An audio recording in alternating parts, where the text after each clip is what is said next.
Olivia, that's all you get. You owe me $700 for the dumplings at Karen's birthday celebration, a gathering I had never been invited to before. That's what Lily told me. In front of me, there was just a single dumpling, as if feeding a pat. Lily said with a laugh, "Here you go, Karen." The elementary schooler seemed to be in on the joke too, laughing at me. Mother and daughter both mocked me with the same demonic grin, completely extinguishing any affection I had for my granddaughter. "I've had enough. I'll just pay the bill and head home," I said, standing up. Lily, still smiling, waved me off dismissively. Disappointed in Jack, who wouldn't even meet my eyes if they wanted to celebrate with just their immediate family of 3. That's fine by me. I was willing to pay, but with that attitude, any desire to celebrate had long since vanished. No matter what they say, I'm never getting involved again, I thought irritably as I went to settle the bill. Then someone tapped my shoulder. Hearing her words, I decided to get back at Lily and her family. I'm Olivia. This year, I turned 65. Blessed with children, I've led a normal life, though my husband was always focused on his work and not much of a talker. I believed we had a good relationship. I thought my life was without major upheaval. But there was one thing that troubled me. Lily, my eldest son's wife. I understand that it's common for wives and mothers-in-law to not get along. However, Lily's attitude of treating me as an enemy just for being the mother-in-law was causing me trouble. "Olivia, you're always free at home, right? Let me do you a favor and take care of your cute grandchild."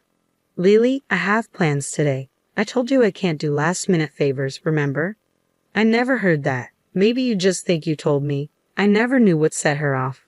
But Lily always had a harsh attitude towards me. She'd call suddenly or come over unannounced, dumping tasks on me without caring about my plans. Even if I helped, she'd never thank me, saying a parent should naturally do that much. But if I refused, she condemned me as some terrible villain. Lately, I've been finding excuses not to comply with her demands, yet Lily would confront me, labeling me as a heartless person, accusing me of treating her poorly, or not loving my grandchild. Lily seemed to truly despise me. The final straw was when Karen, my granddaughter, started elementary school, and I was taking care of her after school. "Grandma, you're mean to Mom, aren't you?" Karen's words caught me off guard. "What? No, why would you say that?" "That's what Mom says. You always lie and say you don't," Karen replied, tears welling in her eyes. Apparently, Lily had been telling Karen that I was mean to her, and I was confronted with such accusations from Karen. I had no idea what she was talking about and tried to get the details from Karen. But Karen, seemingly taking Lily's words at face value, just kept calling me a liar, making it impossible to have a conversation. I couldn't understand why Lily would manipulate such a young child to dislike me. With no idea what to do or what was even happening, I was at my wit's end. When I talked to my husband, his response was dismissive. "She's a child. She probably doesn't understand yet." He didn't seem too concerned. Consulting my eldest son, Jack, was no better. His cold reply was, "Handle your own problems." Probably just tense around the mother-in-law, worrying about being ordered around because she's the wife. I would never do that. It's unbearable being targeted with such hostility. So what am I supposed to say? Should I tell her to be nicer to Mom? If I do that, it'll look like I'm siding with Mom, and things will become even more strained between us. It's not about taking sides. If she dislikes me, I want to know why. If she wants nothing to do with me, she should keep her distance. Try to understand how it feels to be reluctantly asked for favors. She's the mother of your beautiful grandchild. Mom, can't you just compromise a little? Jack's policy of non-intervention always seemed to side with Lily, no matter how much I pleaded. It felt like he was just brushing me off, telling me to endure it. At times, I couldn't help but vent to my close friends about these issues. Yet their responses were always something like, "That's how sons' wives are."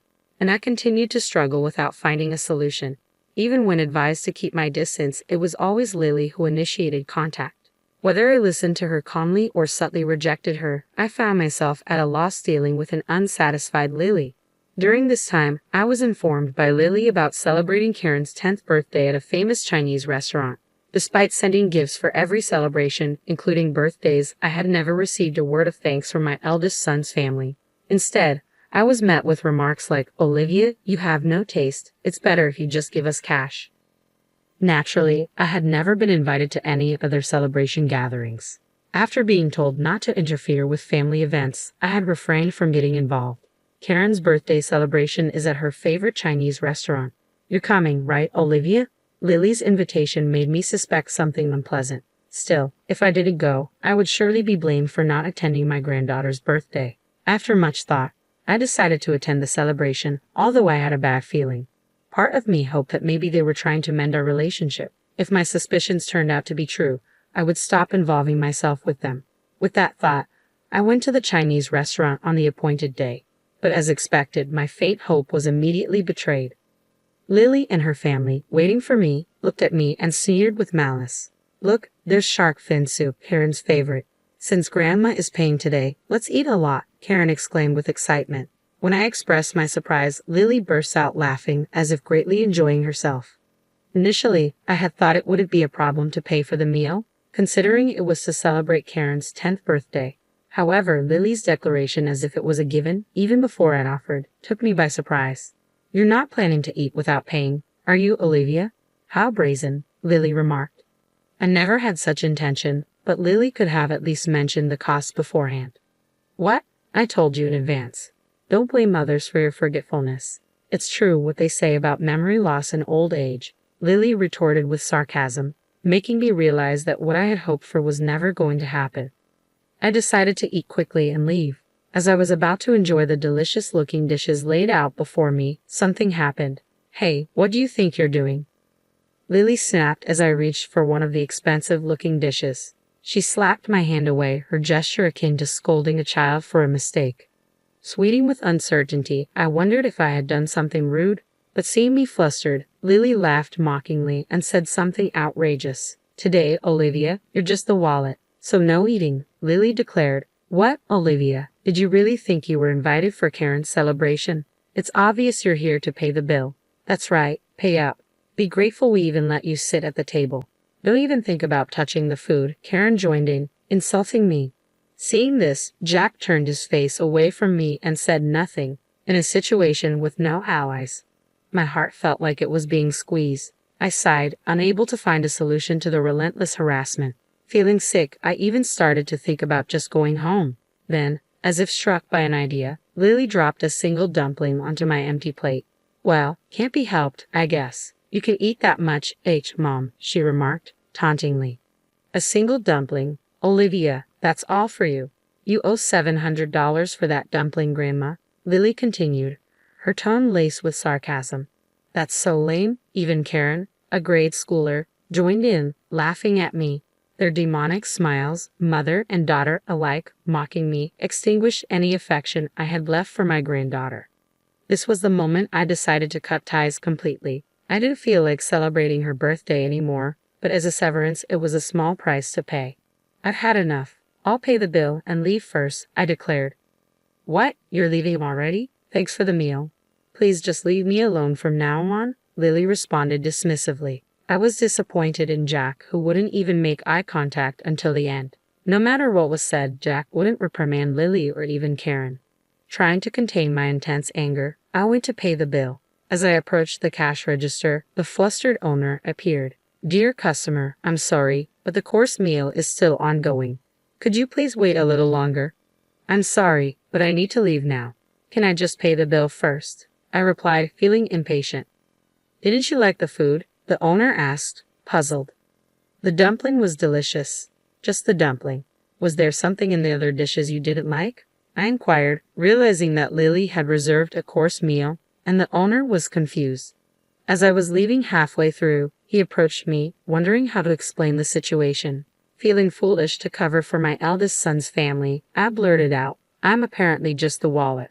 Then someone tapped my shoulder from behind. It was Mary, a friend who had listened to my complaints before. I saw everything just now. It's much worse than what you told me, she said. When did you get here? I asked, surprised.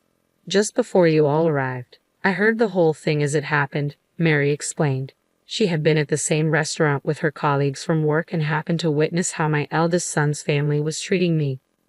Hurrying to talk to me as I headed to the register, seemingly more outraged than me, Mary said, You don't need to pay, and stopped my hand.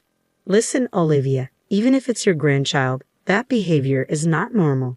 At her age, she should know better than to treat family that way. But no matter what I say, Nobody listens to me, not even my son, Jack. So, you're just going to let them walk all over you. Mary's words made me realize something. Looking back, my eldest son's family, unconcerned about me, was happily chatting and enjoying their meal. They probably don't even consider me family anymore. Jack glanced at me for a moment but quickly averted his eyes as soon as we made eye contact. Seeing such a pitiful attitude, I felt like the person sitting there was not my son. If they don't understand words, then show them with actions, Mary encouraged. Thank you, Mary. Can I ask for a little help? I felt encouraged by Mary's support. The owner, sensing the uneasy situation, nodded at me as if to say he was on my side. I'm sorry, but I only ate one dumpling, I explained. Understood. Let's do this. Based on our explanation and the owner's decision, I only had to pay for the one dumpling. As I ate, it felt awkward to put out just a few bills. But the owner smiled, processed the payment, and handed me the receipt.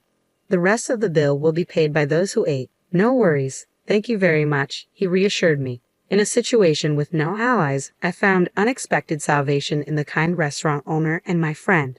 Internally, I felt that this alone was a good enough punishment for them. But after receiving advice from Mary, I wasn't planning to let their divine retribution end there. I'm sorry and thank you so much for today. I expressed my gratitude to Mary. It's all right. From now on, if they treat you badly, speak up firmly, okay? Mary advised. Yes, thank you. Actually, I have another favor to ask, if that's okay, I added before watching her return to the restaurant. Then, I headed home, ready to deliver a final blow to my eldest son's family. The next day, when my doorbell rang, I was sure it was Lily. I had anticipated that she would come to complain about the payment from yesterday. Sure enough, the monitor showed Lily glaring at the camera with a furious expression, and I went to the door. What do you mean, Olivia, not paying for yesterday's food and drinks? What kind of reasoning is that? Lily demanded angrily. Food and drinks? What are you talking about? Don't play dumb, I replied, puzzled. It's about Karen's birthday party yesterday, Lily clarified, her irritation evident. That's right, you should at least pay up. Karen, who came with Lily, was also glaring at me. As the restaurant owner had said, my son's family had to pay for themselves and were in a panic. They hadn't brought their wallets, expecting me to pay. Jack had to run to an ATM at a grocery store, and they were quite embarrassed. Karen, showing her anger, furrowed her brow, and yelled at me, her expression hardly one you'd direct at a family member. I sighed lightly before facing Lily to talk. I'd only ate one dumpling yesterday, so I only pay for what I ate. The dumpling cost $700, remember? Oh, maybe you didn't hear it because of your age, I remarked, feeling the weight of their rude attitudes. With such disrespectful behavior from both a wife and granddaughter, I didn't feel like paying anymore. As I retorted, they became even more heated and started verbally abusing me. What kind of attitude is that? Just because you're Karen's grandmother, you think you can do anything you want. I don't want a grandma like you.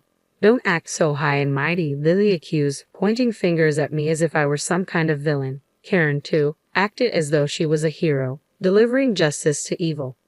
Was there really a reason I had to be yelled at like this? I couldn't help but ask out loud, and an astonishing response came back. Hey, why do I have to be treated like this?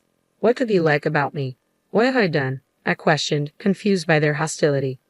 You haven't done anything. You know, wives just don't like their mothers-in-law, Lily replied casually. What do you mean, just that? I pressed for clarification. This time, I thought I'd make you useful as a wallet since I was angry, Lily retorted, stunning me with her unexpected words. I was speechless. Then before I could signal, the door to the next room opened, and Mary entered the living room. The moment they saw Mary's face, the two were speechless, their mouths agape. Listening to you all this time, is that how you treat my friend? Mary questioned, her tone firm. Why are you here, Karen?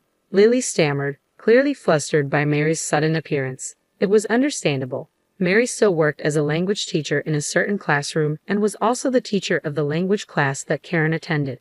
When I had spoken to Mary, the situation was so different from Karen's behavior in class that she had trouble believing me. But after yesterday's incident, Mary had become my ally and came to my house today. When Karen expressed her wish that I was her real grandmother, I was touched. Don't be deceived. Miss, this woman made my mom cry before, Karen accused, her tone sharp. My friend wouldn't do that. Besides, you just said Mom wasn't mistreated, right? But Mom, Grandma was mean to you, right? Karen continued, seemingly believing everything Lily had told her about me without hearing the details. Lily, apparently not expecting to be overheard, looked panicked. She became visibly nervous, glancing at Karen with a troubled expression. I was speechless at Lily's inability to come up with a better excuse for her actions. Miss, please listen to our side too. Just because she's your friend, it doesn't mean you should take Olivia's side, Lily pleaded, attempting to win Mary over with excuses. But Mary was judging based on the behavior she had witnessed, not on Lily's unsubstantiated claims. With no chance of Mary siding with them, Karen, scolded by her teacher, looked like she was about to cry. Only giving one dumpling and then expecting $700 in payment. That's no way to treat family, is it? Mary questioned, her tone pointed. But it was my birthday, so it's only natural for Grandma to pay. That's what Mom said, Lily interjected, trying to justify their behavior. Considering your attitude earlier, those kinds of words wouldn't come out unless you really looked down on someone. You usually don't speak to your grandmother like that, do you? Mary countered, her words piercing through the tension. Shocked by her favorite teacher's words, Karen seemed deeply affected. Seeing Karen's reaction, Lily, while still glaring at me, was at a loss for words. It wasn't a complaint, it was the truth. I just happened to see what was going on. Well, I won't forgive you, Olivia. Don't think you can see your granddaughter again, Lily declared angrily. Fine by me. I'd like to ask the same. Don't involve me anymore, I retorted. Lily left, pulling Karen's hand and looking resentful. As I watched them leave, I finally let out a sigh of relief. Seeing this, Mary patted my back. After all that, they won't be able to act so arrogantly anymore. Thank you, Mary. Sorry for always relying on you. I express my gratitude. It's fine, Olivia. They wouldn't listen to you, right? With that attitude, it's no wonder. Mary reassured me, her cheerful demeanor saving me. I was able to cut ties with Lily and her family. It's a shame I couldn't say anything to Jack, but I don't expect to hear anything more from Lily. Seeing the usually confident Lily taken aback cleared the frustration I had been carrying. However, apparently Lily and Karen got into an argument because Lily had lied to Karen about me, leading to Mom made the teacher dislike me. Karen still couldn't be appeased, and Lily called me to complain. Explain the situation to Mary. Is it okay for Karen to stop going to her language class? Lily asked. What's there to explain? Mary saw everything for herself. What more is there to say? If you admit to harassing me, then my story won't be a lie, I responded. Why, you could at least agree with me on that, Lily pleaded. No way. That's your responsibility. You should sincerely apologize to Karen, I insisted. Lily called me several times, but since she told me to stay away, I stopped answering. Jack also called, confused about which side to take between Lily and Karen. Disgusted with his indecisive attitude, I echoed the words once said to me, handle your own problems. Anne continues to attend Mary's class and has become much quieter since being scolded that day. Well, she was too energetic before, so maybe this is just right for her now, I reflected. As a sign of reflection, I hope so. Don't worry about it, Olivia. As a teacher, I'll keep an eye on her, Mary reassured me. Thank you. I owe you so much, Mary. I expressed my gratitude. Don't mention it. We're friends, after all, Mary said nonchalantly. Please don't worry about it. I couldn't help but feel grateful to Mary. Next time, I plan to go out with Mary and finally enjoy the Chinese meal we missed.